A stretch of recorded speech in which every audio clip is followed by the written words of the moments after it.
In the sport of kings, we are often disappointed, waiting for the best to fight the best. In this business, money seems to speak louder than anything these days. So when two fighters in their prime, with real names and no titles, step up to fight each other, props are needed. Let's look at their peers: Andrade, Triple G, Charlo, Munguia, Berlanga, Smith, Bivol, Beterbiev, all avoiding each other. They want the big fight. They want Canelo Alvarez. But two fighters have stepped up to go toe-to-toe and earn that money.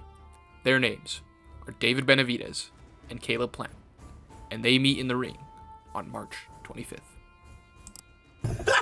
Dude, shut the front door. Dang, boxing? Can y'all let me rest?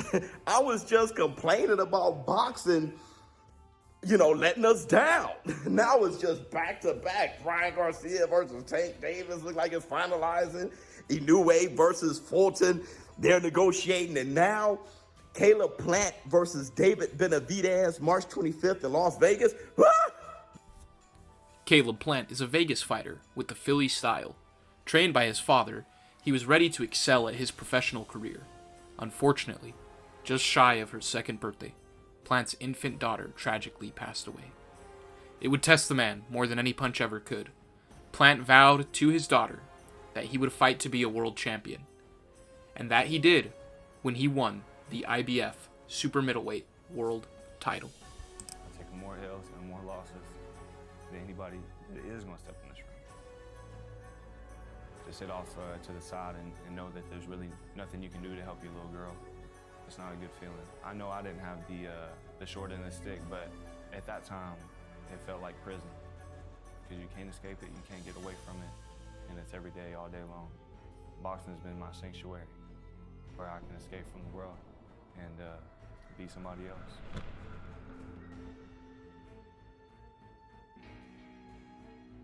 My name is Caleb Plant. Ring name is Sweet Hands in the super middleweight division, and I'm residing out of Las Vegas, Nevada. I grew up in Ashland City, Tennessee.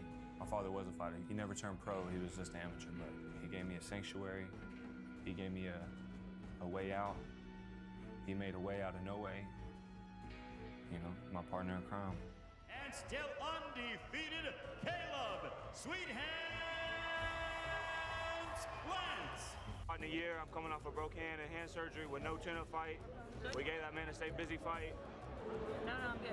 All the odds were stacked against me, and I still came out on top. Y'all was right from the beginning, that man is a boogeyman. The problem was he ain't the boogeyman. I'm the boogeyman.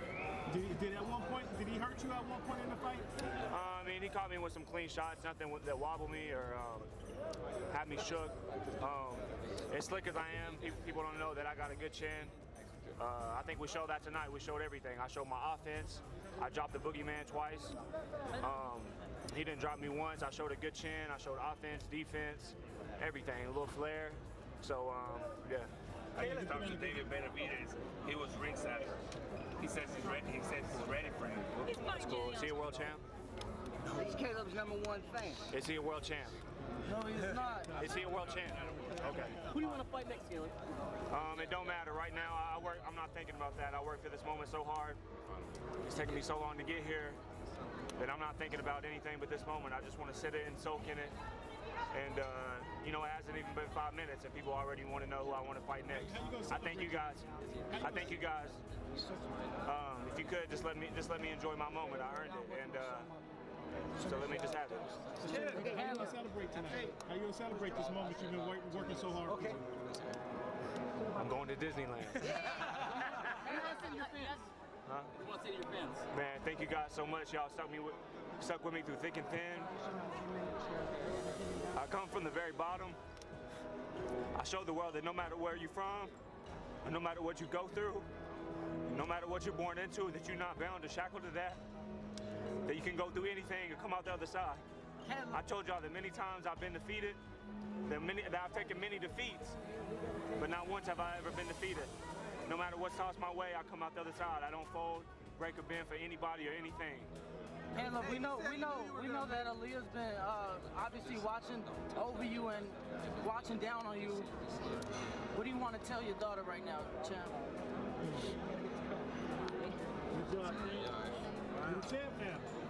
That's why we brought it to the City of Angels. I knew that's where she, you know what I'm saying? I knew she'd be comfortable here.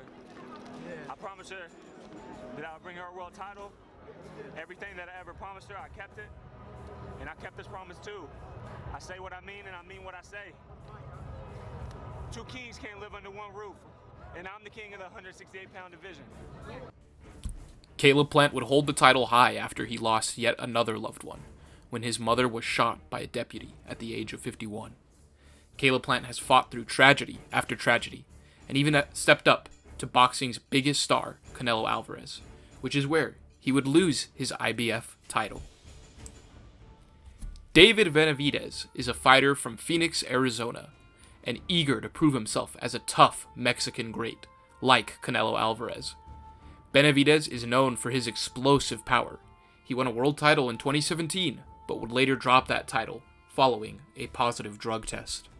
They've gotten in fights outside of the sport, you know what I'm saying? So it's just like, it happens, you know? You guys are also kind of growing up in front of everyone. So, You know, and that's the thing that's a little bit worse than, you know, from like the difference from today than back then, you know what I mean? There's no privacy no more, you know what I mean? So if you go through something, you're gonna see it everywhere. You know, at least back then, you know, if something happens, you know, everything is posted on Instagram. Now, you know what I mean, you can't, there's really no room to make mistakes now, you know what I mean? So you gotta be extra tight. no one's definitely. And then you have your dad right here, who's actually your coach. Like, how do you conduct yourself as a coach and as a dad, like when certain things happen? You know, just in life in general, it doesn't necessarily have to be that, you know, but just in general, you know, like to keep them on the right track and everything.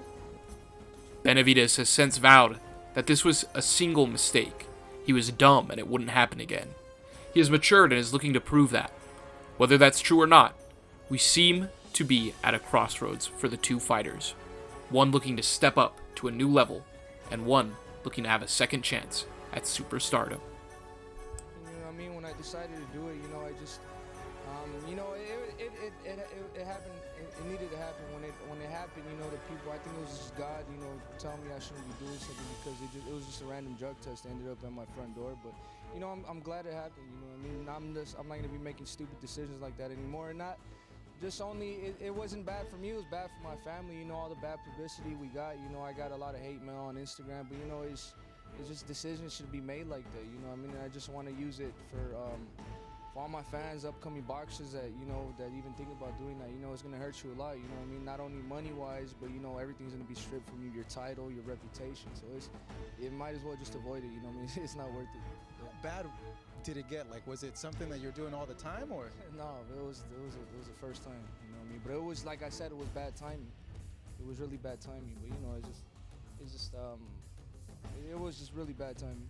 Just hanging around with the wrong people getting in your ear, or? Yeah, hanging around with the wrong people. You know what I mean? I don't want to speak too much about it, you know, because I was really depressed for about 3 months, but it was my own fault. You know what I mean? While I was suspended, so I mean, it's just really bad timing, and you know, it shouldn't be done. So I'm in the fight that I want. You know, in 2017 when David beat Ronald Verville, I was waiting, you know, right at the bottom of the stairs saying, hey, let's make it happen. Let's do it. In 2019, I win a world title. 2020, me and my team, we reach out to Samson and say, hey, would you guys like to make something happen? He said, no, it's not time yet. You know, we need to let that fight marinate. We need to let it, you know, stay on the show for a minute, build it up, whatever. I don't know his intentions. So I go off on my mandatories. In the meantime, he loses his belt for a second time. And then all of a sudden they're like, hey, let's fight. Well, I got the Canelo fight on the line now. So why would I toss that away to fight you? I don't know if you're gonna show up on weight. I don't know if you're gonna, you know, I don't know what's gonna happen. So why would I throw that chance away to fight for Undisputed, to fight a future Hall of Famer, to fight someone, you know, one of the biggest fights in boxing. That's why we're in this, right? To have the biggest fights. So that's the fight I took, the Canelo fight. And March 25th, you ain't gotta worry about me pulling out. Sure. I'm gonna show up. Take care of those fresh again. Yeah. Okay, sure. Because remember, this ain't my first big fight. Wanna see you. This ain't my first one. I've been here before, and I've done it. Sure. And when I show up on weight, and I don't test positive for cocaine neither. How does it feel? Caleb has mentioned some personal things with you coming up positive on the test in the past and the missing weight. How irritating are those comments? It doesn't irritate me at all. I mean, it happened. not fucking gonna lie and say it didn't happen, but that happened years and years ago. You know what I mean? As I'm comfortable with people trying to throw that in my face, making it seem like that's what I still am, but I'm not. You know what I mean? If that's who you think, that I'm a flat-footed fighter, I'm a undisciplined fighter, I'm a drug addict, I'm a this, you think whatever you want. When I get your ass in that ring, no matter who it is, you're not gonna be thinking that after the fight. David, with Benavidez's bouts are just barely under the prowess of Plant's opponents.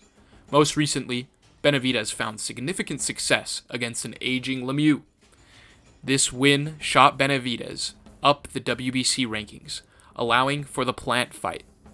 Before Lemieux, a notable win for Benavidez was the tough Ellis and the lasting Ngulu, both decent fighters that Benavidez ended in extravagant fashion.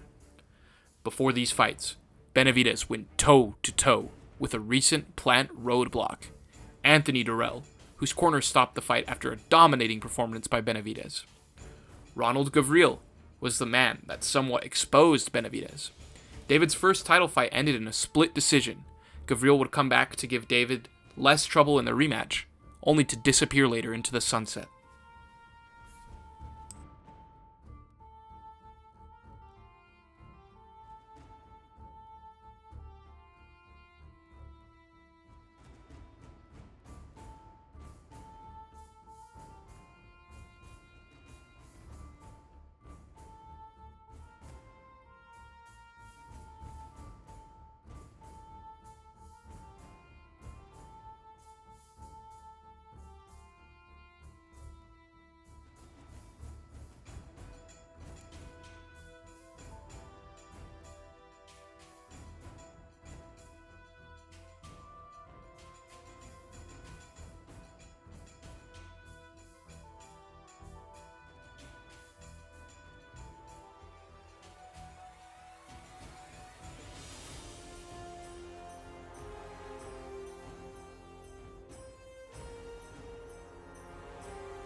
On the other side, Caleb Plant has faced two of the most avoided men in boxing.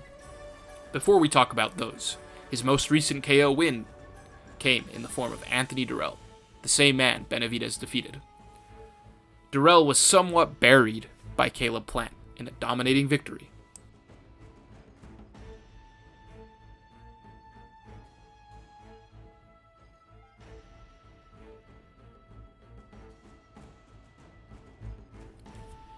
Before Caleb buried Durrell, he faced the number one man in boxing, Canelo Alvarez. Caleb did better than most expected, but was ultimately defeated via TKO. There's never any shame in losing to the number one pound-for-pound man in the world.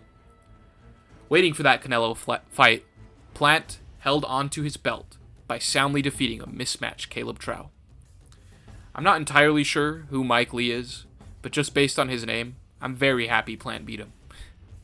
Plant earned his belt and made his name off of the boogeyman, Jose Uzcategui, aka the super middleweight, unstoppable boogeyman.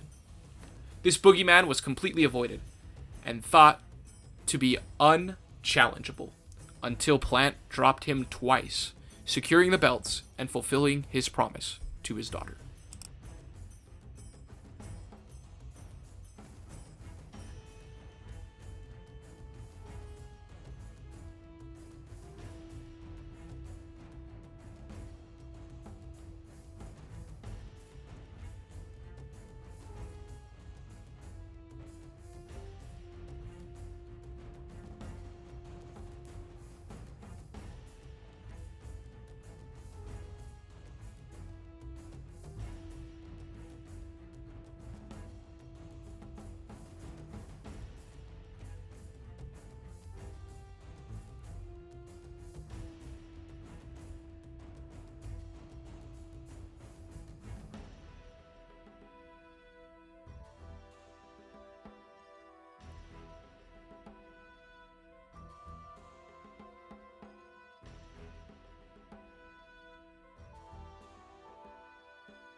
David Benavidez has always had a decent power jab.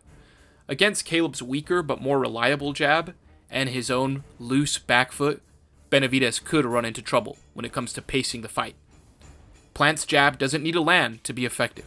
It just needs to neutralize Benavidez's defense and set up for follow-up shots from Plant. Let's say Plant entirely misses Benavidez, but keeps a more active jab. He'll find himself in an easier place to control distance. Ellis found success against Benavidez by using his high guard defense to his advantage, exploiting the Mexican's preferred style to land active combinations. Caleb Plant has used the same strategy in his own fights, including against Canelo Alvarez, where he did find some success. We're likely to see Plant double up on punches as well. Another way he could put pressure on David, stopping him from sitting down on any punches. Plant's story throughout the night will likely be to feint up top and explode on Benavidez's ribs whenever possible, carefully weaving down his opponent as he plans his next move. Caleb Plant is a much more mobile and active fighter. He'll probably do some dancing around David, especially when David moves back foot first, giving up foot position like we've talked about previously with Ryan Garcia.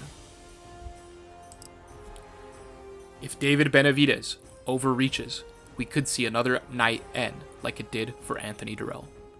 But Caleb Plant is susceptible to the same knockout strikes. It won't be an easy night for Caleb Plant, as Benavidez is an excellent counterpuncher who understands that the back foot can be used effectively to set devastating traps. If Plant doesn't take this bait, Benavidez could follow up with a multi-level offensive to overwhelm Plant. This will prove effective, especially later on in the fight, as Plant has shown to get gassed out in later rounds, most notably against Canelo Alvarez. David could also force Plant on the defensive, eliminating that jab and leaving Plant open to more pressure attacks. One last hidden weapon Benavidez will have, because of his position and height, is the backhand hook to the body, which is a somewhat illegal punch that could easily hurt Plant. It's likely that we will see Benavidez try and replicate the success that the great Canelo Alvarez pulled off against the Vegas fighter. Regardless of who you got, this fight is surely going to be a bloodbath that probably won't go the distance. I've got David Benavidez coming out on top by late round stoppage, on the road to Canelo Alvarez. Let me know who you have in the comments below. Please go ahead and like the video and subscribe if you haven't already. I will talk to you soon with more boxing content. Thanks again for watching.